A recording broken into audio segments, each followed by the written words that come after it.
Assalamualaikum warahmatullahi wabarakatuh. Perkenalkan, nama saya Resa Sari Udiani dengan NIM 14014222021. Video ini saya buat untuk memenuhi penugasan proyek ujian akhir semester mata kuliah pendidikan multikultural dengan dosen pengampu Bapak Denny Setiawan. Baik, pada kesempatan kali ini saya akan memaparkan presentasi mengenai pendidikan multikultural. Oke, izinkan saya share screen terlebih dahulu.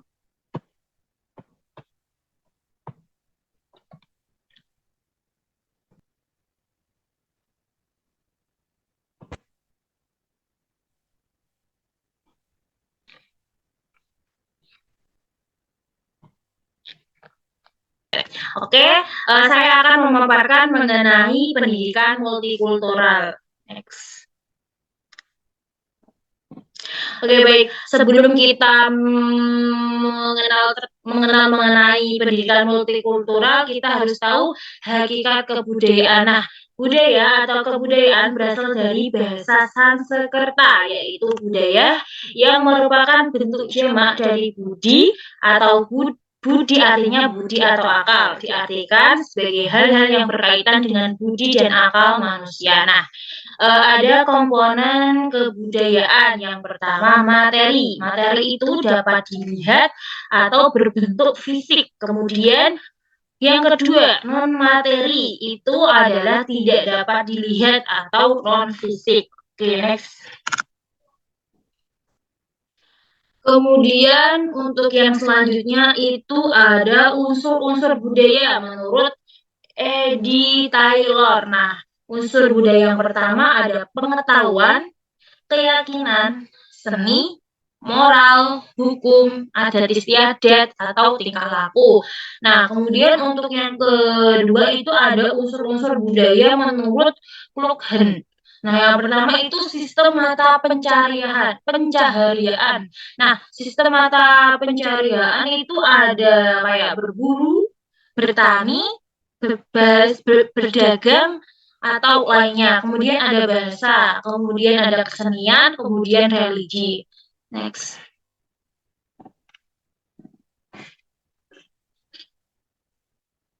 Kemudian ada wujud kebudayaan menurut J.J. Honigman.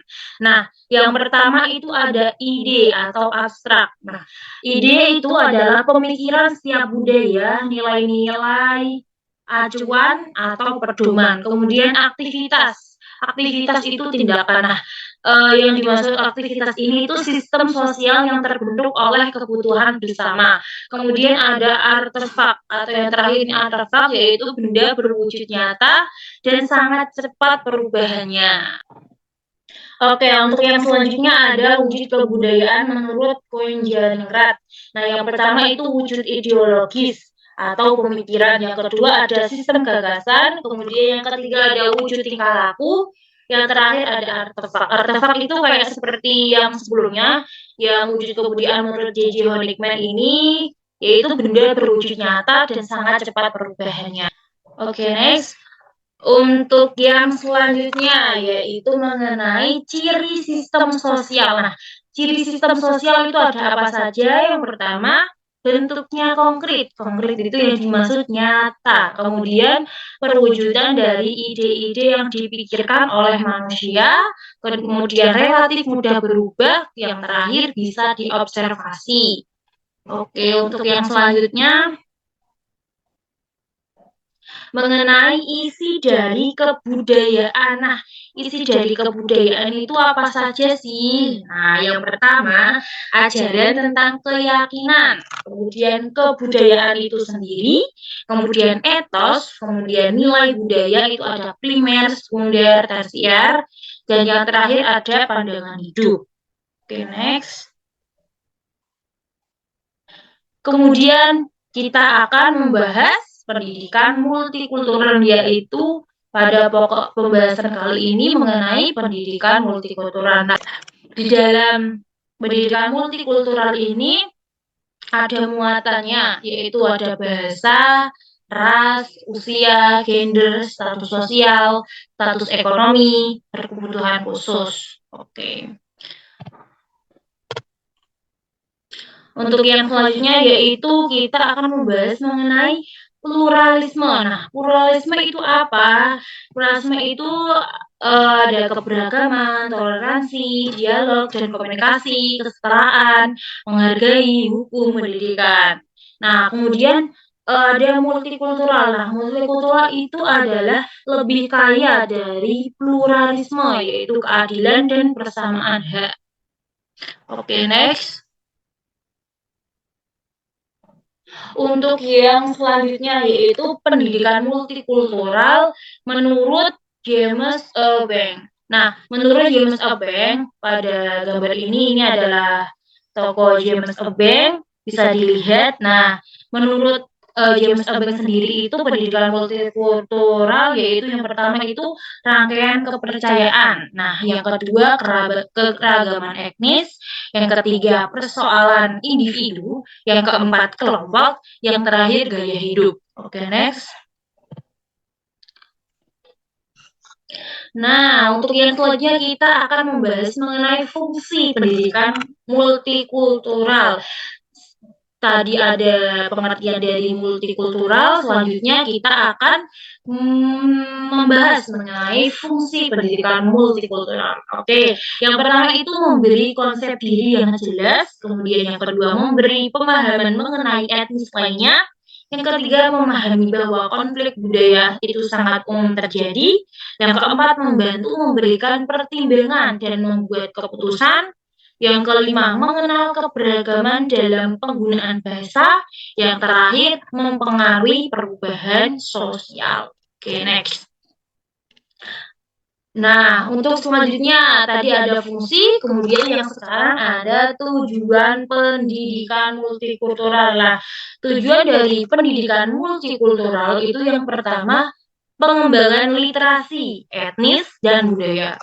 Yang kedua, klarifikasi nilai dan sikap. Yang ketiga, memiliki wawasan kebangsaan dan bernegara.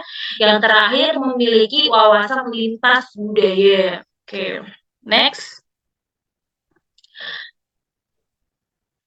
Oke, kemudian kita akan lanjut materi selanjutnya yaitu mengenai pendekatan terhadap pendidikan multikultural. Oke, next.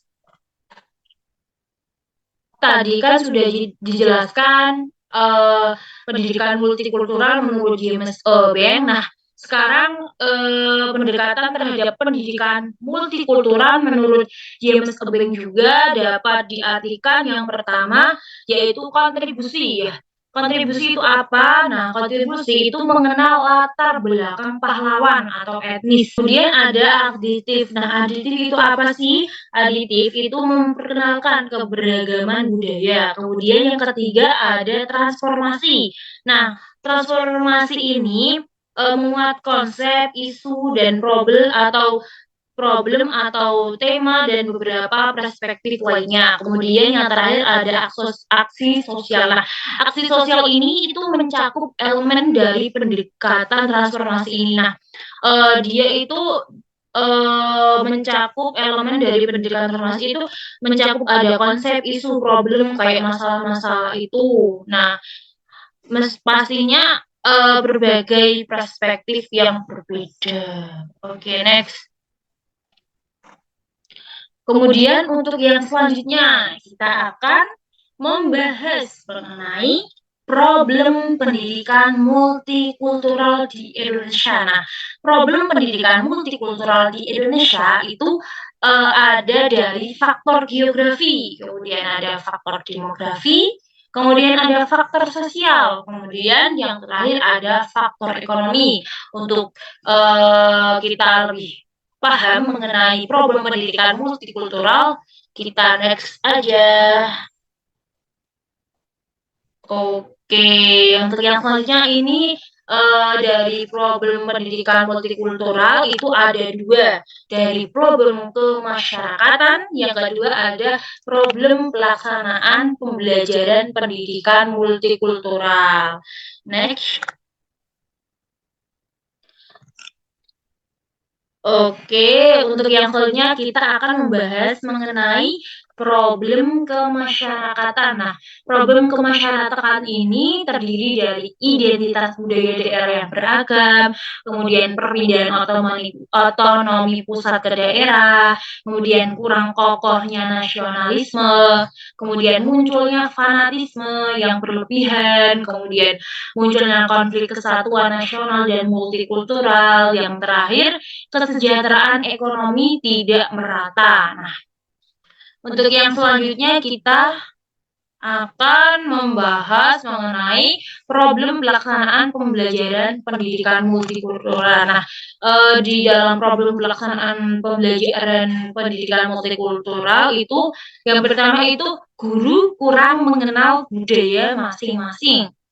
Kemudian yang kedua, guru kurang menguasai struktur dan budaya etnis peserta didik. Kemudian masalah seleksi dan integrasi mata pelajaran. Kemudian masalah proses mengkonstruksi pengetahuan tentang kebudayaan.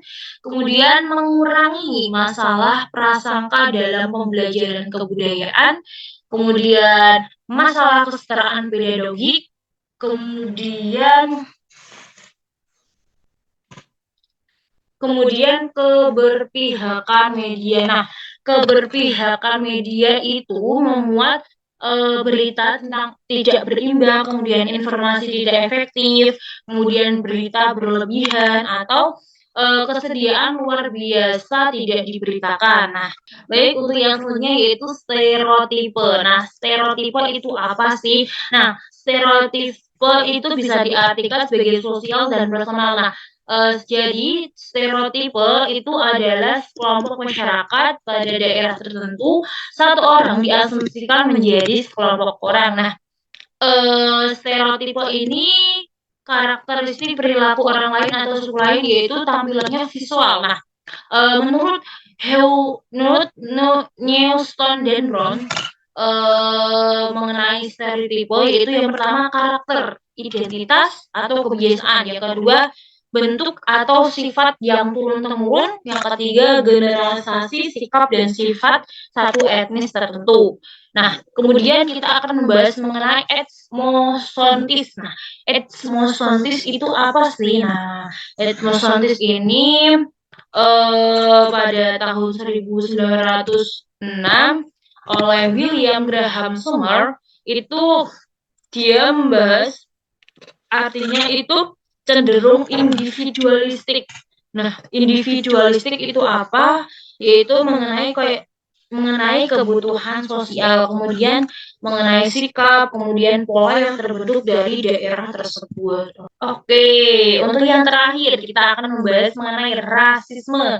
Nah, rasisme ini berasal dari bahasa Prancis dan Italia. Nah, yaitu raza. Nah, arti dari rasisme sendiri yaitu mengelompokkan manusia berdasarkan kulit dan bentuk wajah. Nah, kemudian rasisme ini itu membedakan manusia dari aspek biologis. Kemudian ras dari rasisme itu ada putih atau kaukasoid, hitam atau negroid, merah atau mongoloid. Oke, next. Oke, untuk yang selanjutnya kita akan membahas mengenai pelaksanaan pendidikan multikultural. Nah, prinsip pendidikan multikultural yang pertama, menjamin keadilan sosial bagi seluruh rakyat tanpa memandang etnis, kemudian pembelajaran kelas dan kelembagaan sekolah, kemudian reformasi pendidikan yang komprehensif, kemudian kesempatan sama untuk mencapai prestasi sesuai kompetensi, dan yang terakhir pendidikan yang baik siswa tanpa memandang etnis atau kebudayaan. Etnis itu adalah kebudayaan ya teman-teman. Oke, untuk yang selanjutnya yaitu mengenai paradigma pendidikan multikultural. Yang pertama, hak kesetaraan pendidikan bagi setiap warga, kemudian bukan perubahan kurikulum atau metode pembelajaran, kemudian yang ketiga, transformasi kesadaran memberikan praktik pendidikan, kemudian yang keempat, mempersempit kesenjangan, yang terakhir bangun kesetaraan. Info sedikit ya teman-teman. Untuk yang selanjutnya, kita akan lanjut mengenai 5 konsepsi pendidikan multikultural. Untuk yang pertama yaitu integrasi konten. Integrasi konten itu adalah pemahaman budaya dengan tepat. Kemudian yang kedua, proses penyusunan pengetahuan. Nah, proses penyusunan pengetahuan itu adalah atau bisa diartikan sebagai asumsi kebudayaan. Kemudian yang ketiga, mengurangi prasangka atau sosial sikap, kemudian pedagogi kesetaraan atau variasi model atau cara mengajar, kemudian yang terakhir budaya sekolah yang memberdayakan. Oke, next. Oke, untuk yang selanjutnya yaitu mengenai bentuk dan model pendidikan multikultural. Nah, bentuk dan model pendidikan multikultural itu ada 2. Yang pertama, pemahaman mendasar tentang pelayanan pendidikan yang setara. Kemudian yang kedua, lingkungan sekolah yang setara. Oke, next. Oke, next, untuk sasarannya sendiri mengenai pendidikan multikultural itu yang pertama, pengembangan identitas kultural, yang kedua, hubungan interpersonal, yang terakhir, memberdayakan diri sendiri. Oke, next. Untuk yang terakhir, yaitu kompetensi kultural. Nah, kompetensi kultural ini memuat kompetensi individu untuk menerima, kemudian kompetensi kultural adalah hasil dan kesadaran atas pengetahuan, yang terakhir proses pengembangan kompetensi multikultural. Oke, next. Oke, untuk materinya sudah selesai. Terima kasih. Wassalamualaikum warahmatullahi wabarakatuh. Semoga bermanfaat. Thank you guys.